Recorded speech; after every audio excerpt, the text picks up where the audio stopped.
Absolute dynamite. Oh my goodness. Andrew McCART, IFL TV in association with MTK Global. I'm here at the main man. I didn't know you were coming. Did you not? No. No, tell me at Monaco. No, oh yeah, but that was a long time ago. Yeah, it was months ago. I mean, we had Saudi a lot here, a lot happening since Monaco. Are you off cloud nine? No, I can't be. I was actually. I keep having to think to myself. Do you know what? It was a bit embarrassing because today, when I got off the plane, I was a bit tired. I was walking along, I was thinking, fucking hell, we won! You know what I mean? Like, there was so much riding on that win. And of course, like, industry-wise, but also because I wanted him to win so bad, because I know what it meant to him. So, if, like, in the last couple of weeks, or the last sort of 10 days since we got back, I've just been saying to myself, imagine if we lost. Do you know what I mean? Because if I'm feeling a bit tired, which I've been the last couple of days, I just keep saying to myself, imagine if we'd have lost. Because then I would have been fucked. I might not only be able to get out of bed. Because I said to Coogan in the interviews, like, I don't think that little period of Jarrell dropping out, finding the replacement, losing, Dillian White's issue with Oscar Rivas and everything that come with it, like, it was draining. It was. And I think you just, like, at the time you just crack on and you just get on with it. But actually looking back, I'm saying like I was depressed and all that kind of stuff, but I was fucking like, I don't think I realised how down I was because I was just getting on with it. But it drains you, and like the negative energy starts. And again, that famous no context clip there where I said, you know, I thought, why do I really want to do this? And now I'm fucking buzzing. but it's true, because you have to go through those, and things have been going really well lately. You know, obviously with Joshua, we came here, the tickets have gone phenomenally well for this event. Chavez's lawyers told us today that he's been completely cleared by the commission, and this is how life works. Do you know what I mean? It's like a roller coaster. It is, and you go through these spells, these ups and downs, peaks and troughs, mountain tops and valleys, as they say. And unfortunately, I've been in the game long enough now where I'm just saying to myself, it's all going to go tits up real soon. Do you know what I mean? Because it's just what happens. But then you come off the high of the Joshua win, and then you get IBF letter, WBO letter. It's like, fuck, it's easier when you haven't got belts, because you haven't got to deal with that. So no, we're lucky. It's been an amazing year. That's why I just said in the thing, I thanked everyone, staff-wise, Matchroom Boxing USA, Matchroom, like, it's a big team effort. I mean, you guys as well. You know, you're knocking your bollocks out week after week. You know, give Coogan some stick, but he puts the miles in as well. You know, and like, people don't realise you get home, you might have 3 or 4 hours. And you got to repack your stuff and you got to go again. And it's not just. That's actually funny you said that, Eddie, because one of my questions was, obviously I was going to ask you, how do you stay motivated, like travelling all the time? Because I've done it for a wee while now, Dallas, New York. And it's just the love. It's just the love, the buzz, and that's why I said up there. It's like the haters as well, because without them, you know, like I was listening to Bob Arum's comments the other day. It's fucking mind blowing. You know, this is a guy. He's criticising us for putting Chavez on. This is a guy. I think he done Pacquiao Margarito after Margarito had dodgy hand wraps. I mean, it's like one of the biggest sagas of all time. Bob just moved it to another state. Like, the guy talks so much box. He should actually be struck off, like, from Top Rank now. I think they should let him stop talking. Because I've done the same with my old man. I said to him, you're done now, no more, I don't want to hear you anymore. They need to do the same for Bob. Because Bob's coming out saying, you know, I mean, the problem is we can't sell tickets. Who can't sell tickets? You can't fucking sell tickets. We've sold twice as many tickets here than you sold for your pound for pound, maybe number one, in New York last week. You know? So, and all these people are working against you, you know, Bob, other people I won't mention as well, and I know you're doing it, you fuckers, where with the Chavez thing, you know, and now he's been completely like not suspended anymore. They're all like, fuck, Hearn, you fuck it, like, just relax. Life can be so much more enjoyable if you just relax, you know. But these people are so like sick. Yeah. They're sick people, you know. Well, I've heard you say before as well in the past that if you wish success on somebody else, you get success on yourself. That's how I just think it should be. But the problem is with boxing is it's such a shit business. People get poisoned. And like the people that I'm talking about, I'm not even talking about Bob. Bob's alright. Listen, me and Bob will do deals all day long. Bob slagged me off constantly in 2019. I mean, can you imagine, Andrew, how sick these people were when AJ won in Saudi Arabia? How sick they were. I mean, he was double sick because he had Andy Ruiz and he lost Andy Ruiz. So when Andy Ruiz won in June, he was sick as a dog. He might have actually vomited. And then in December, when Joshua won, he was double sick because he realised now we're back in the game with AJ. So, you know, but people like, and again, I'm not going to talk about people who I know. People who are supposed to be on our team, like, who are working against us. You know, not as in work for Matchroom, but people that, like, you know, we're putting food on their table. You know, and it wasn't me. It wasn't. No, it weren't you. But it's just a mad world of boxing. Yeah. So it's just life, I guess. But boxing just exonerates that. I want to stay on AJ, if you don't mind. What's going to be first? Is it going to be the IBF mandatory with Pulev? We've written to the both governing bodies. So hard for us because we obviously represent Usyk as well. So we've got to push for that. But my question to the governing bodies is, who is first? Please talk to each other and tell us who is first. We don't want to vacate a belt, and we believe that we shouldn't have to vacate a belt because when you're a unified champion, there should be an order. Yeah. I know that because of how it's been ordered and called and the letters have come in, that the IBF is the first guy. But maybe we can't even do a deal with Pulev. I don't know. And maybe we fight Usyk instead. You know, Usyk's got the option to fight Chisora as well, and then fight the winner of AJ Pulev. Or maybe maybe they turn around and say, no, the WBO's first. If there is, he'll fight Usyk. He doesn't have a problem fighting anyone. But as I said, it's quite... when you don't have the belts, it's actually quite exciting because you're like chasing everything. And then you win, and then it's like Monday, oh, we're still celebrating. Bosh letter, phone calls are coming in, lawyers are coming in. He doesn't want to lose a belt, you know. He wants the dream. He wants to be undisputed world champion. That's always been the dream of his. And to lose a belt would be gutting. And let's be honest, like we've kind of all got a responsibility. We have to deliver for the mandatories, but we also have got to use some common sense to say, let's build something here for the sport. The undisputed heavyweight world championship is a game changer for the sport of boxing. So let's not fragment it. Let's just get together and just chat and say, who goes first? Like, tell us. We don't want to fall out of anyone. We don't want to lose a belt. Just tell us the process. We will follow that. We've got to do a deal with Pulev. That ain't going to be easy. It's our friend Bob. Well, you know. He's actually said that Pulev's going to knock AJ out. Yeah, well then he should take the fight if he believes that, you know. And actually, you know, when we did the Lomachenko-Crolla fight, it was a similar kind of thing. We could have bid for that fight on the zone, and you know, it was done because that's his fighter, and you know, he came up with the money for Crolla. We're going to have to come up with the money for Pulev as well, and it's a good fight. It's a good fight, you know. I believe AJ wins that fight by knockout. Going to be back in the UK, I'd imagine. Possibly, yep. But again, you know, it's you're at a stage now where Pulev's going to want as much money as possible, right? The place that generates the least amount of money for that fight is the UK, right? So Pulev don't really want to do it in the UK. Pulev wants to do it wherever the most money is generated for that fight. He's not going to say, "Oh, I'll take less money to do it in the UK." You know, New York. AJ will. That wrong? Maybe AJ will take less money to do it in the UK, but Pulev won't. So it's what is his package? How does that work? You know, Saudi don't want AJ to leave. They want him to be back there fighting. Again, I don't see that necessarily the Pulev fight is the fight to do that, but he will definitely return to Saudi Arabia at some point in his career. I love Madison Square Garden.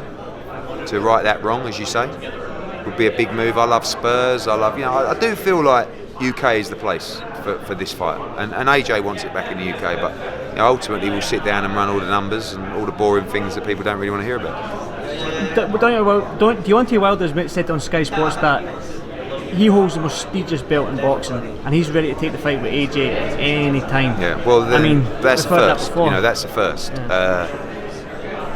I think that sometimes mandatories can get in the way of that, can't they? That's the problem. Yeah. No, but mandatories will get in the way of that. I mean, I don't think that if we went IBF and then WBO, I don't think that we would be allowed necessarily to do Pulev and then Wilder. So, but then again, what's happening with Wilder, Fury 3? Like, that's a possibility. So then you're talking about 2021. We really don't want to leave it too long. You know, we should have done this, and I told everybody we should have done this when we fought Povetkin, and then we definitely should have done it when we fought Ruiz and he fought Brazil. That was another opportunity. It's not easy. It don't come around that often to fight for undisputed championships. I was going to say a Kell Brook Khan situation with this. No, but I mean we shouldn't, because although Kell Brook Khan is a big UK fight, this is a legacy fight for the sport. Like Wilder against Joshua is just a fight that transcends the whole sport worldwide to casual fans. Like, it's massive. But like AJ said today, he hopes Fury wins because he knows Fury will fight him. The whole problem before is that they all wanted 50-50. Neither of them deserved it. Do they deserve it now? There's a good argument. AJ's lost, but he has come back. You know, he's still a huge star. But we all need each other, and we acknowledge that now. At the time, Wilder was earning peanuts. You know, you can't go from making 3 or 4 million to 40 million when a guy's making 10 times as much as you know. Now he's got a decent deal because DAZN helped him get that. And you know, is it 50-50? That's for AJ to decide. But certainly the argument now is a lot stronger than it was a year ago. And ultimately we get to a stage where AJ he just wants to fight. So he may, if he thinks he's not worth 50-50, he'll probably suffer it because he just wants the fight now. You know, and he knows what can happen in the sport. I think through the Ruiz loss, it wised him up to the sport of boxing to say, fuck, you can't take this sport for granted, especially in this division. Especially where he's been at the very top. Yeah, of course, but he realises, you know, and I think he's learnt so much from that defeat because he's sort of realised that it's not always plain sailing and you've got to be ready at all times. It's a risky sport, one punch can change everything. You mentioned it there that AJ said this morning, you must have seen it on your flight over, that he wants Fury to win and if Fury needs him for help, he'll go and spar. Fury's came back and said, listen, I want you in my camp. Yeah. It's going to be interesting with AJ's schedule. When I saw that, I was like, how are you going to do that? So I wouldn't be surprised. Like I think now he's said it and Fury's going, I really wouldn't be surprised if he ended up flying out there and doing some rounds. It's a weird one because the two they'll got homework on each other? Yeah, they'll definitely fight. Win or lose, if Fury wins against Wilder or loses against Wilder, I promise you, AJ and Fury will fight at some point in the future. Unquestionably. I can't necessarily say the same thing about Wilder, because I just don't know. But I know Fury will fight AJ, and I know AJ really wants to fight Fury, because they both realise how big that fight is for Britain. So are you secretly hoping that Fury beats Wilder then, or do you want the Wilder fight more than anything? I hope Fury wins because I like Tyson and he's British. So like if he's a Brit against a Yank, sorry you said mate. You like Tyson? Yeah, I like Tyson. I've always liked Tyson Fury. He's fucking drives me mental and probably vice versa. But you can't not respect the man. You know, he's come back from. Listen, I met him in Monte Carlo and we were talking about doing a deal, mate. He was in a terrible physical state. Mate, I was looking at him thinking, you will never ever fight again. And he proved me wrong, he proved a lot of people wrong. What he's done is incredible. He's a very good fighter. I just think AJ beats him. It's my own personal opinion. But let's see it. But I know for a fact that he will fight. Because he does talk some bollocks. But he don't back down from the fight. I know somebody else that talks some bollocks. Yeah, of course. That's the sport we're in. Yeah. You know, you talk a load of bollocks. Yeah, well, off camera. No, on camera. Last question on the heavyweights, obviously, before we talk about this huge card in Phoenix. Dillian White, mandated again by the WBC, but it seems like a little... Well, I'm disappointed. He can't be mandated until 2021. I'm disappointed with that because they've already had a ruling where he's supposed to be the mandatory for the winner of Fury Wilder. They decided to suspend him, although no one else suspended him, just the WBC. Now he's completely cleared. They've said, okay, fair enough, but now you've got to wait till 2021. And then, of course, you've got the franchise issue coming in after that. So Dillian White's next fight will be in the spring. I love the Andy Ruiz fight. I love the Alexander Povetkin fight. But it's just, you know, for us, it's all very well having these 50-50 fights, which he's done all his career. When's the world title shot coming? And these fights are very dangerous, but he's up for that and he wants to be in big fights. Great time for the heavyweight division. Well, let's talk about the reason why we're in Phoenix.